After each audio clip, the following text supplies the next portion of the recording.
What's up, everybody? We are out here spearfishing in Eden, New South Wales, getting ready to do an estuary dive to target flathead and yellowfin bream. I'm here with my mates from Club Spearfish, based in Melbourne, which was a 7-hour drive away. This is Tony throwing his float boat out. Beautiful.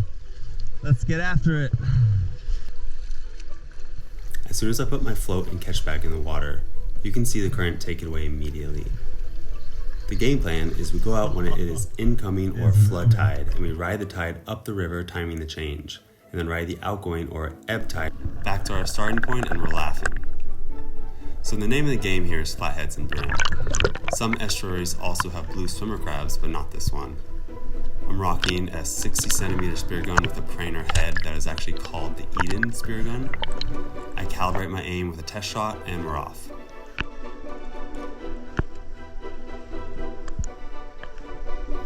I soon miss my first chance at a flatty and get frustrated with the lack of range. So then I assemble the travel sling that I've brought.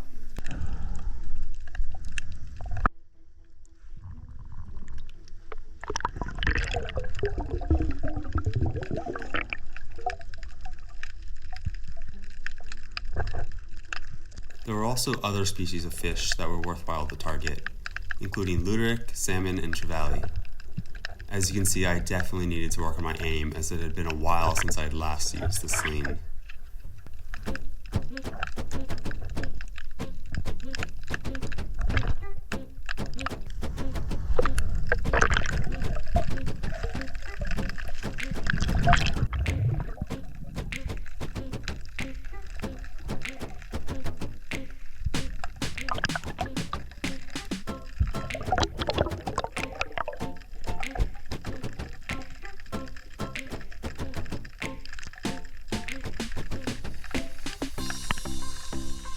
Here I tried throwing up some sand to attract some attention.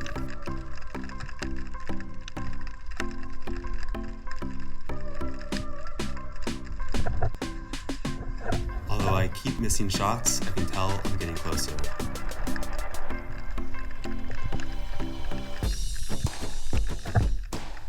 At the end of the dive here, I spook a flatty that was hiding in the sand without even realizing it, which is kind of a rite of passage in these Eden estuaries. This is an estuary cobbler, also called an estuary catfish.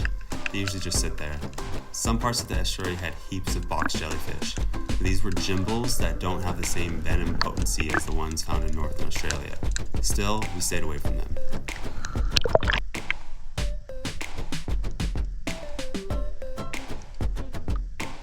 Here, I'm swimming around oyster leases, which are privately owned oyster farms.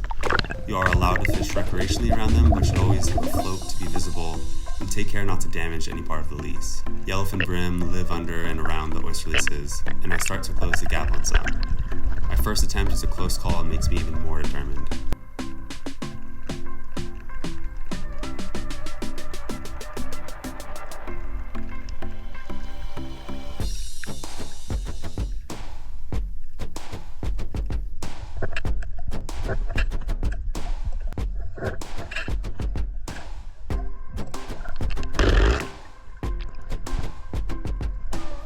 So stoked to get a solid shot into this decent sized bream.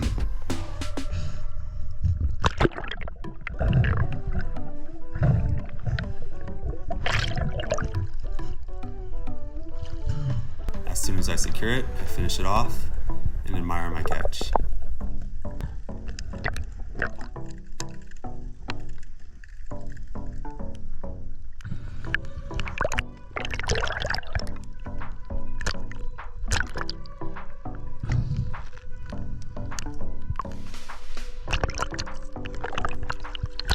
So one of my mates, Adrian, had seen what he reckons was a meter-long flathead, and it did look massive.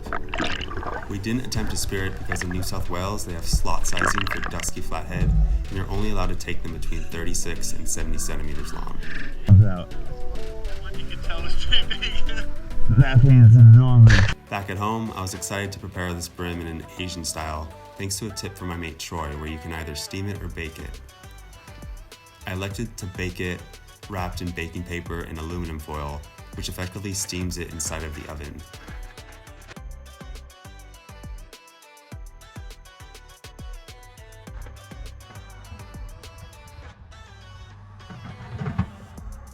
bakes, I prep lots of different aromatics, including garlic, ginger, green onion, coriander, cilantro, and chili. As soon as the fish is done, I add these all on top with additional crushed ginger, soy sauce, sesame seed oil, and then hot oil poured over the top. Served with rice and fall apart tender, this is my new favorite way to prepare fish. Thanks for watching.